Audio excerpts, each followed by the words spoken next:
नमस्कार, मेरा नाम है डॉक्टर पुरु धवन और आज इस वीडियो में हम बात करने वाले हैं डाइट के बारे में कि किडनी फेलियर के पेशेंट को खाने पीने में किन चीज़ों का ध्यान रखना चाहिए। तो सबसे पहले शुरुआत करते हैं डाइट की इंपॉर्टेंस को लेकर कि डाइट क्यों इंपॉर्टेंट है। डाइट हमारी बॉडी में बनने वाले वेस्ट मटेरियल को कंट्रोल करने में हेल्प करती है। अब जब हमारी किडनी कम काम कर रही है तो हमारी बॉडी में वेस्ट मटेरियल इकट्ठा हो रहा है। अब अगर हम खाने पीने का ध्यान रख लें तो हमारे शरीर में गंदगी ही कम जाएगी, जो कि हमारी रिपोर्टों में भी कम दिखेगी। यानी क्रिएटिनिन को कंट्रोल करने में, यूरिया को कंट्रोल करने में डाइट बहुत इंपॉर्टेंट रोल प्ले करती है। तो शुरुआत करते हैं इस वीडियो की और शुरुआत करते हैं कि किस तरह से खाने पीने पे ध्यान रखकर हम क्रिएटिनिन को कंट्रोल कर सकते हैं। तो क्रिएटिनिन को कंट्रोल करना है तो क्रिएटिनिन को थोड़ा सा समझो। ये मसल्स में बनने वाला वेस्ट मटेरियल है जो कि एक टाइप का प्रोटीन है। तो अगर किडनी फेलियर का पेशेंट प्रोटीन ज़्यादा लेगा, नॉनवेज ज़्यादा खाएगा, दूध की बनी हुई आइटमें ज़्यादा लेगा, दालें ज़्यादा लेगा, तो बॉडी में प्रोटीन ज़्यादा जाएगा। अब जब प्रोटीन ज़्यादा जाएगा तो कौन सा वेस्ट मटेरियल सबसे ज़्यादा बनेगा? बिल्कुल सही, क्रिएटिनिन सबसे ज़्यादा हमारी बॉडी में बनेगा और वो हमारी रिपोर्टों में रिफ्लेक्ट होना भी शुरू होगा। तो सबसे पहला काम किसी भी किडनी फेलियर पेशेंट को क्या करना चाहिए कि खाने पीने में से जितना भी प्रोटीन है उसे या तो बंद कर दे या उसको कम कर दे। यानी एक किडनी फेलियर पेशेंट जिसकी KFT रिपोर्ट के अंदर प्रोटीन की अमाउंट नॉर्मल है, उसे अपनी डाइट के अंदर प्रोटीन बंद करने पे नॉनवेज नहीं खाना है, दूध की बनी हुई आइटमें नहीं खानी है, दालें कम खानी है। इसकी हेल्प से उसकी बॉडी में क्रिएटिनिन की फॉर्मेशन डाउन हो जाएगी। इसी तरह से अगर आपकी KFT रिपोर्ट के अंदर टोटल प्रोटीन कम आ रहा है तो आप प्रोटीन बंद नहीं कर सकते, क्योंकि प्रोटीन हमारी बॉडी का बिल्डिंग ब्लॉक भी है। उसकी डेफिशिएंसी ज़्यादा होगी तो एक बीमारी दूसरी बीमारी को जनरेट कर रही होगी, राइट। तो हम क्या करेंगे, वहाँ पे हम नॉनवेज को छोड़ देंगे, यानी हम अंडे, मछली, चिकन, मटन बंद कर देंगे। वहाँ पे हम वेजिटेरियन सोर्स ऑफ प्रोटीन लेंगे। और कौन सा लेंगे? दालें, मूंग की दाल, मसूर की दाल, ये जितनी दालें होती हैं इनको हम पतला पतला बनाएंगे, गाढ़ा नहीं बनाएंगे, पतला बनाएंगे। और इसको अगर हम चावल के साथ या रोटी के साथ हम इसको इंटेक कर सकते हैं, हफ्ते में 2-4 बार इंटेक कर सकते हैं, कोई नुकसान नहीं होता। तो इससे आपकी बॉडी में प्रोटीन जाता रहेगा, आपकी बॉडी में डेफिशिएंसी नहीं होगी। क्योंकि अगर प्रोटीन की डेफिशिएंसी बॉडी में होनी शुरू हो जाती है तो हीमोग्लोबिन यानी खून को बनने में दिक्कत होती है। इसी वजह से आपकी रिपोर्टों पे डिपेंड करता है कि आपको प्रोटीन लेना है या नहीं लेना। तो अब सबसे पहले जज करो अपनी रिपोर्टों को, KFT रिपोर्ट को, क्योंकि अगर आपने KFT पूरा करवाया है तो उसमें टोटल प्रोटीन की वैल्यू आपको मिल जाती है। अगर आपके पास नहीं है तो आप दोबारा से जब अपना टेस्ट करवाएं तो उसमें अपने टोटल प्रोटीन की जो टेस्ट है उससे इंक्लूड ज़रूर करवाएं। तो ये तो बात होगी कि किस तरह से हम डाइट से, खाने पीने से अपनी बॉडी के अंदर क्रिएटिनिन को कंट्रोल कर सकते हैं। बट हमारी बॉडी में सिर्फ क्रिएटिनिन थोड़ा वेस्ट मटेरियल बनता है, बहुत सारा बनता है। उसमें एक होता है यूरिया। अब जो यूरिया है ये सिम्टम बहुत सारे देता है। यूरिया वेस्ट मटेरियल है, अगर जब बॉडी में ज़्यादा इकट्ठा हो रहा है तो पेशेंट को सोचने में, समझने में, बात करने में दिक्कत होनी शुरू होती है। और जब इसके लेवल्स बढ़ने शुरू होते हैं तो आपको उबकाई आनी शुरू होती है, वॉमिटिंग जैसी फीलिंग होती है, लॉस ऑफ एपेटाइट होता है, मसल फटीक होता है। तो बहुत सारे सिम्टम ये किडनी फेलियर पेशेंट में अकेले ही पैदा कर देता है। अब ये जो यूरिया है खाने पीने से हमारे शरीर के अंदर नहीं जाता, ये लीवर बनाता है। कब बनाता है? जब लीवर को हम कुछ खाना देते हैं कि ओके ठीक है, मैंने आज चपाती खाई है, इसको बॉडी की कंज्यूम करने लायक बनाओ, तो लीवर उसको छोटे छोटे हिस्सों में डिवाइड करता है। इस प्रोसेस के अंदर उसमें क्या बनता है? यूरिया। अब ये जो यूरिया है इसको निकालने का काम किसका है? किडनी का। अब किडनी का काम कम कर रही है तो क्या होगा कि वो निकल नहीं पाएगा। बनेगा तो सही, लीवर बनाएगा तो उतना ही जितना बनाता है, बट निकल नहीं पाएगा। तो अगर हम कोई भी चीज़ ऐसी खाते हैं जिसको पचाने में, डाइजेस्ट करने में लीवर को ज़्यादा काम करना पड़ता है तो वो ज़्यादा यूरिया भी बनाता है। तो एक किडनी फेलियर पेशेंट को अपने खाने पीने में से वो भारी फूड आइटम निकाल देनी चाहिए। और कोई भी खाना भारी कब होता है? जब वो हम तला हुआ खाते हैं, ज़्यादा फैट वाला खाते हैं तो वो ज़्यादा भारी हो जाता है। ज़्यादा प्रोटीन खाते हैं तो वो भारी हो जाता है। हैवी प्रोटीन लेते हैं तो वो भारी हो जाता है। तो हम जैसे पहले प्रोटीन तो निकाल ही चुके हैं, तो बचा क्या हमारे पास? ज़्यादा घी तेल, डीप फ्राइड, पूड़ी, भटूरे, कचौड़ियाँ, आपका घी, मक्खन ज़रूरत से ज़्यादा, इनको अगर हम निकाल देंगे तो आपके लीवर के पास काम कम हो गया। कम काम के अंदर वो कम यूरिया बनाएगा और कम यूरिया आपके शरीर में इकट्ठा होगा। ठीक है, तो इससे हमने क्या किया? खाने पीने में थोड़ा सा बदलाव कर फ्राइड आइटम को छोड़कर घी तेल की मात्रा को कम से कम रखते हुए अपनी बॉडी को हमने बॉडी में कम यूरिया जनरेट किया, जो कि हमें हेल्पफुल होता है कंट्रोल करने में, ठीक है। तो इस तरह से हमने अपनी बॉडी के अंदर यूरिया भी इजीली कंट्रोल कर लिया। इसके बाद चलते हैं हम पोटेशियम के ऊपर। पोटेशियम के बारे में हम सब नहीं जानते, पोटेशियम को हम खतरनाक नहीं मानते, रिपोर्टों में उसमें ज़्यादा जज नहीं करते, बट क्रिएटिनिन और यूरिया से कई हज़ार गुना ज़्यादा खतरनाक पोटेशियम होता है। क्यों होता है उसे समझने की कोशिश करते हैं। पोटेशियम जो है हमारी मसल्स को, हमारी मांसपेशियों को चलने की ताकत देता है। जब वो अपनी ठीक मात्रा में है तो मेरी मांसपेशियां अच्छे से हिलेंगी, ताकत मुझे महसूस होगी। पर जैसे ही इसकी मात्रा ज़रूरत से ज़्यादा होनी शुरू होती है, ये हमारी मांसपेशियों को थकाना शुरू कर देता है, फटीग पैदा करता है। अब हमारी पूरी बॉडी में सबसे ज़्यादा इंपॉर्टेंट मांसपेशियाँ कहाँ पर हैं? सोचो, नहीं सोच पाए? मैं बताता हूँ, हमारा दिल, हमारा हार्ट, क्योंकि उसे हर सेकंड बीट करना पड़ता है। आप चाहो ना चाहो आप उसे रोक नहीं सकते, उसे बीटिंग, पंपिंग करते रहना पड़ता है, तभी हम जिंदा रह पाते हैं। और अगर ये रुक जाए तो दिक्कत हो जाएगी ना। तो ये जो मांसपेशियों का बना हुआ हार्ट है, उसके लिए पोटेशियम बड़ा खतरनाक होता है, क्योंकि अगर तो वो धड़कते धड़कते थक गई और वो धड़कना बंद कर दे तो पंपिंग रुक जाएगी, ब्लड का सर्कुलेशन रुक जाएगा और डेथ हो सकती है। तो इस पोटेशियम को कंट्रोल करना बॉडी में ज़रूरी होता है। और पोटेशियम हमारी बॉडी में नहीं बनता, ये पोटेशियम खाने से ही हमारी बॉडी में आता है। अब पोटेशियम को कंट्रोल करना है तो हमने खाने पीने में पोटेशियम को अब कैसे कंट्रोल करें, अगला सवाल ही उठता है। तो पोटेशियम के बारे में अगर हम बात करते हैं तो पोटेशियम आपकी हर खाने पीने की चीज़ों के अंदर मिलता है। आप कुछ भी खाओ, चावल है, रोटी है, दाल है, कुछ भी आप खाओगे उसके अंदर पोटेशियम है ही। फ्रूट्स खाओगे, वेजिटेबल खाओगे, उसके अंदर भी पोटेशियम है। अब कैसे हम पोटेशियम को कंट्रोल करें? तो पोटेशियम अगर हर खाने पीने की चीज़ के अंदर है तो हमें खाने पीने की वो चीज़ें सिलेक्ट करनी होती हैं जिनके अंदर नेचुरल तरीके से ही पोटेशियम की मात्रा कम है। कम पोटेशियम वाली चीज़ें खाएंगे, बॉडी में कम जाएगा पोटेशियम और वो बढ़ेगा नहीं।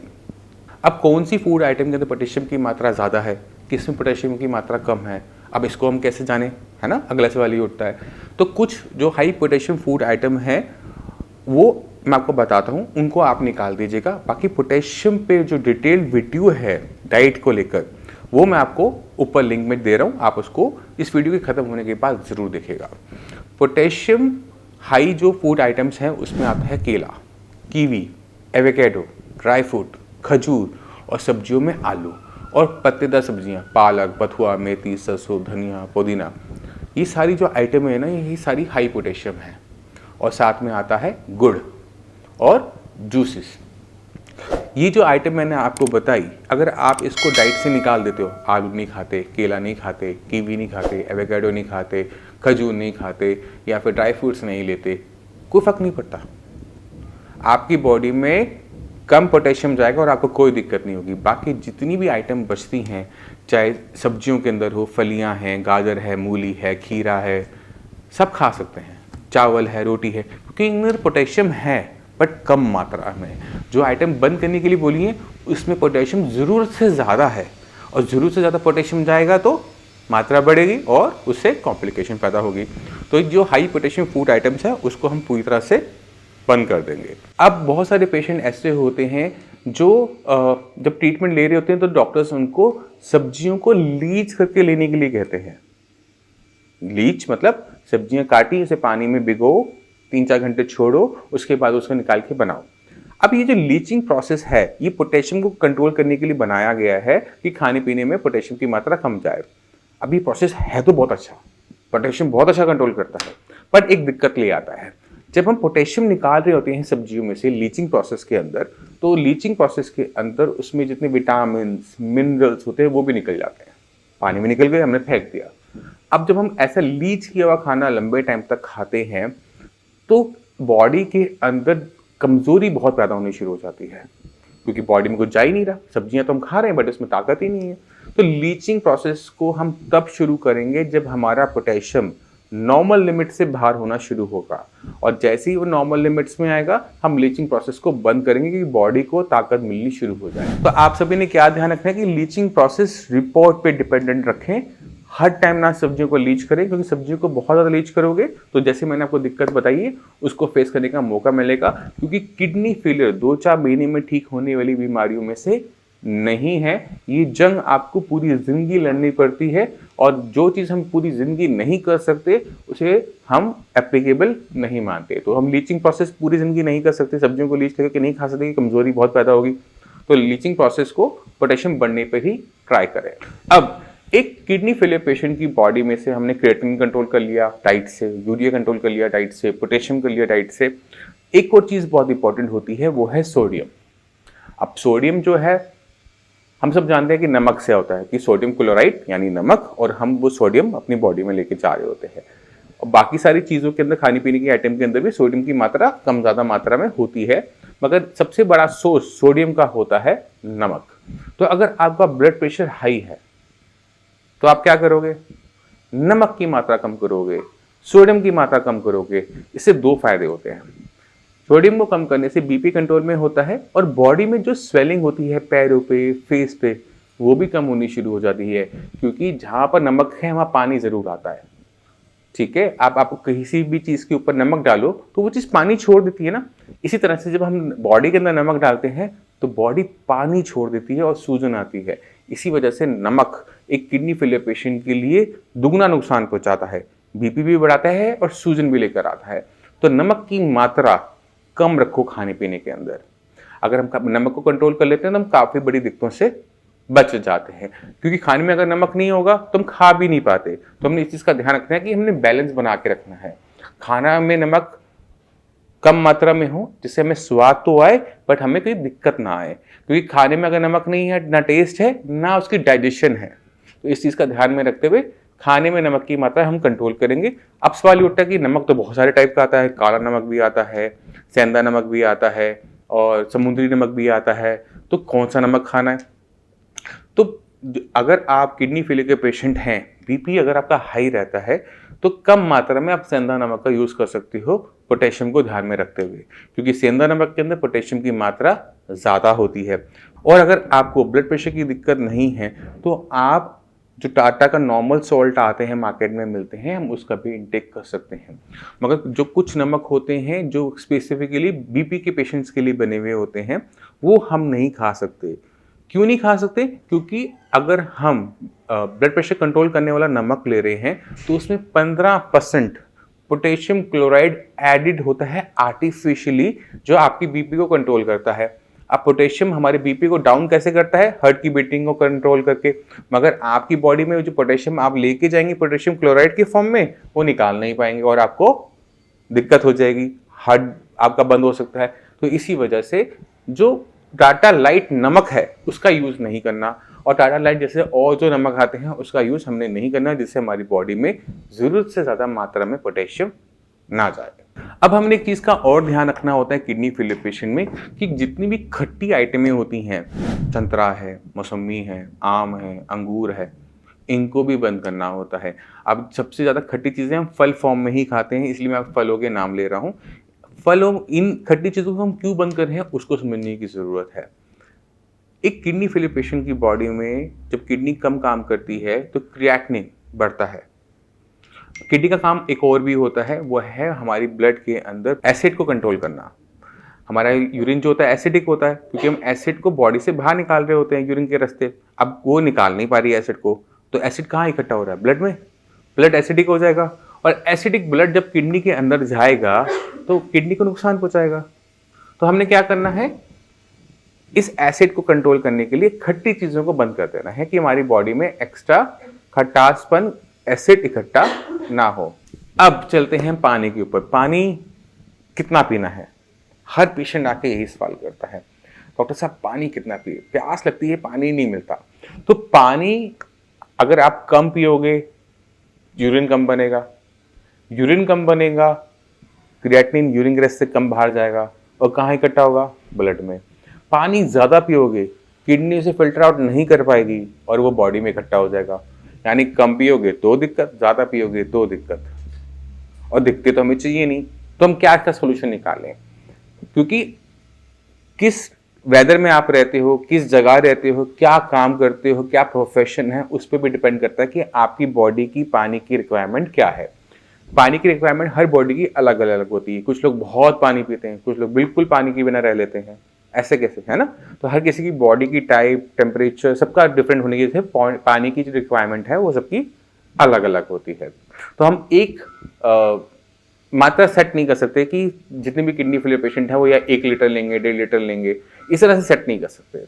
तो पानी आपको अपनी बॉडी की रिक्वायरमेंट के हिसाब से लेना होता है। बॉडी जितना पानी मांग रही है उसको देना पड़ेगा, अगर नहीं देंगे तो यूरिन कम बनेगा और क्रिएटिनिन की वैल्यूज बढ़नी शुरू हो जाएंगी। तो पहला काम हम क्या करते हैं, बॉडी की रिक्वायरमेंट को समझने की कोशिश करते हैं। अब हमारी बॉडी में पानी की कमी को बताने वाले कुछ सेंसर लगे हुए हैं। अब आपको प्यास लगती है, आपको कैसे पता लगता है? गला सूखता है, होंठ सूखते हैं, जुबान सूखती है, आपको लगता है प्यास लग रही है, चलो पानी पी लें और ठीक हो जाता है। तो ये जो सेंसर है ना, जो आपको भगवान ने दे रखे हैं, जो आपको ये बताते हैं कि पानी की कमी हो रही है, इनको आपने सुनना होता है। अब जब आपको प्यास लग रही है, आपने बस छोटा सा ध्यान ये रखना है कि खूब सारा पानी एक साथ नहीं पीना, यानी आपने एक बोतल उठाई और गड़गड़ करके पीना, कभी नहीं।